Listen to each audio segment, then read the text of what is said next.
said you started competing at 13. Yeah. What was that aha moment that made you realize I wanted to compete? Did you see someone on TV? Was it someone who inspired you? What made you get into the gym in the first place? So a lot of us get our butts kicked by our older brothers and sisters. Our brothers. I got my ass kicked also from my older sisters. So I grew up in a family that was just raised as barbarians in a sense. I got 9 older brothers and sisters that all competed. They all did martial arts. They all did powerlifting, wrestling, bodybuilding.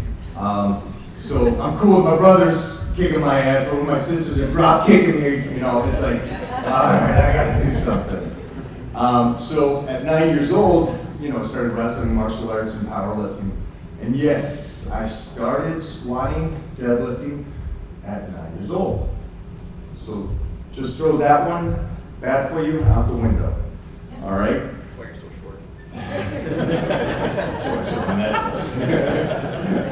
So, and that's why I can wear skinny jeans.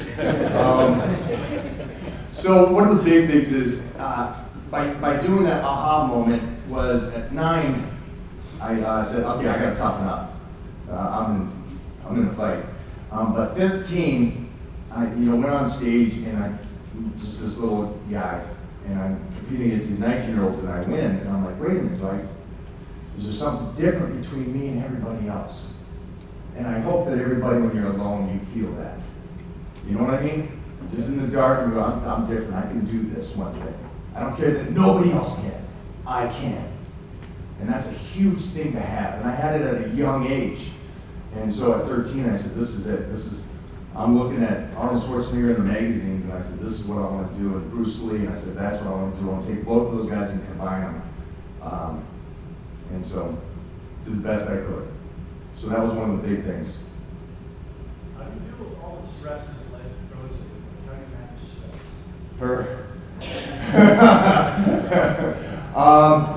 It throws it at you, but again, it goes right back to my foundation. I always, in life, obviously, I've dropped, and I've been hit hard.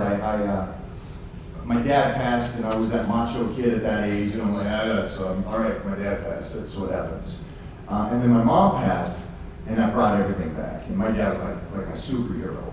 So I dropped all the way down to the lowest I possibly could, but it was my foundation. I stayed on my nutrition. I kept going in the gym every other day. And after months, I pulled myself out of that and became something even more. And at that moment too, I also realized something beautiful is don't rush things. And I know this is outside of fitness, this is life. Don't rush the pain. When things happen to you, live that moment. That's more experience, that's more education than this all day.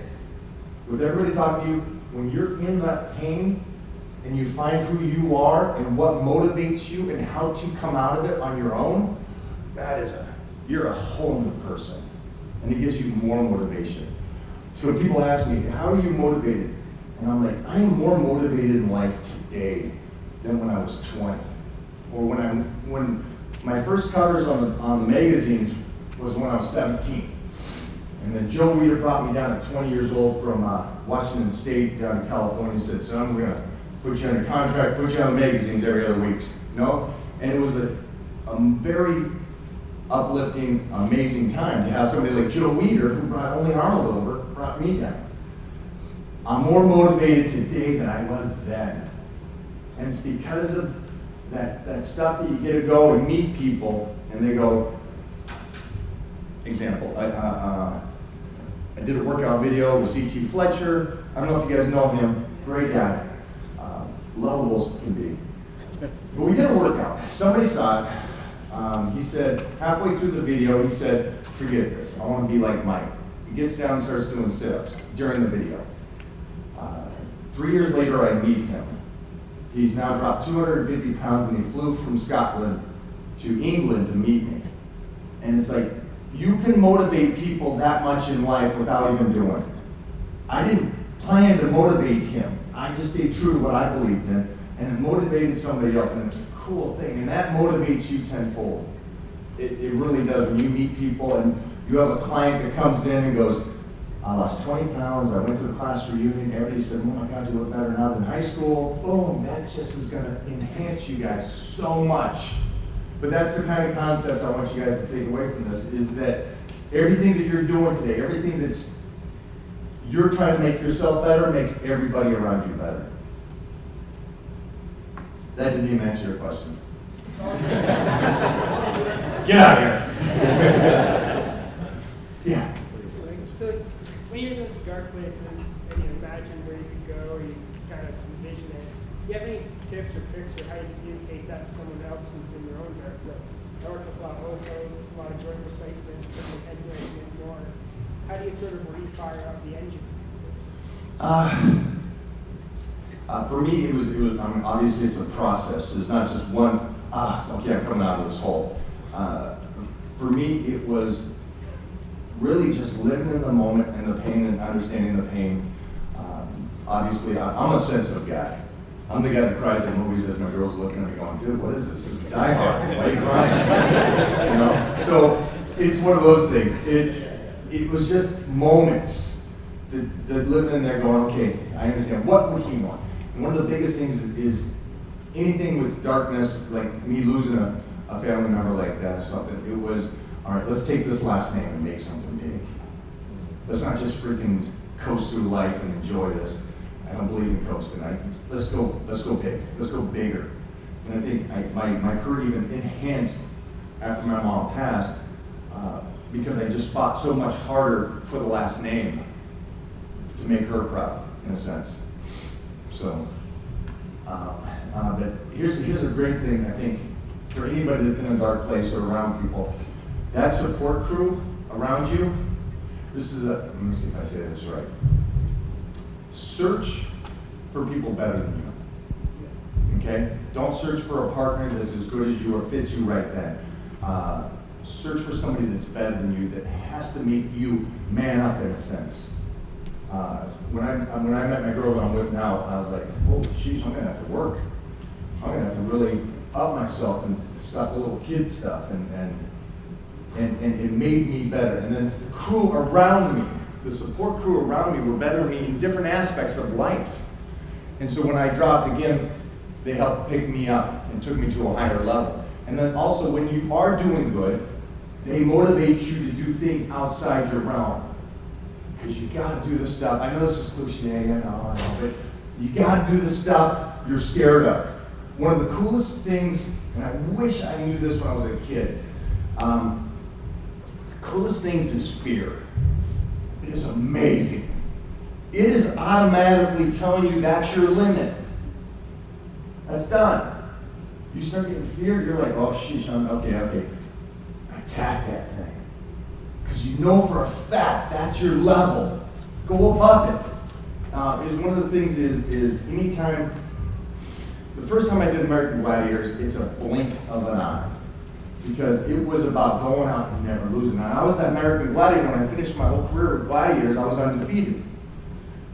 But as a kid, I went in there going, this is what it's about. First of all, I'm in spandex on TV. That's just, that's a baseball head, you know. So one of the big things is I was all about winning as a kid. I wanted to win the martial arts tournaments, the powerlifting, the universe. I was so focused on that instead of the moments. All right? And then it's gone. As the fear of me losing and all that left, and I just lived in the moments, oh my God. It is a different world. You're still a savage of wanting to compete, but you're living in the moment and enjoying it. It's tenfold. It really is. Because by the time I got on the Gladiators again, or competed again, or go against other guys in lifting, I'm just in it for the battle and the fun of it. And you do so much more, and you just grow as a person, and you actually do better because you're not so tense. You're not so tight. I'm not doing my straight down, you know. I'm relaxing a little bit, throwing it up there. That's the difference. All right? Questions? Okay, I'm stuck on this getting up at 3 a.m. Okay, all right. So it started because I did paper routes when I was a kid, and I had to do it before school. And I was diagnosed with dyslexia way too late. So one of the big things is I would take that aggression, because what they did was I started skipping grades. They go, oh, this kid's a genius. I miss phonics and this and that. And they didn't realize I was figuring out things in a different way compared to reading and writing. And so then they go, no, the kid's an idiot. And they threw me in special ed, and I'd say, oh. So every morning I would get up, and it changed over the years, obviously, but it was training to get ready for school. As such a young kid, I needed to be ready. And it never changed.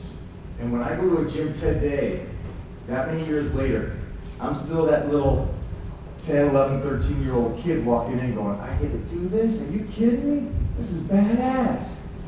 So that's why it started. And it never went away because of this.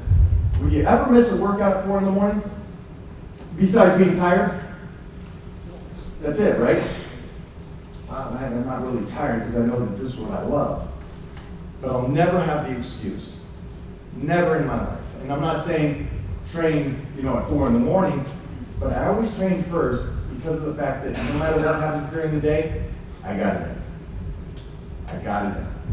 And I've never missed a workout. I'm the guy that's never missed a meal, never missed a workout, because I love it so much. And I don't recommend 4 in the morning. Enjoy some nightlife, please.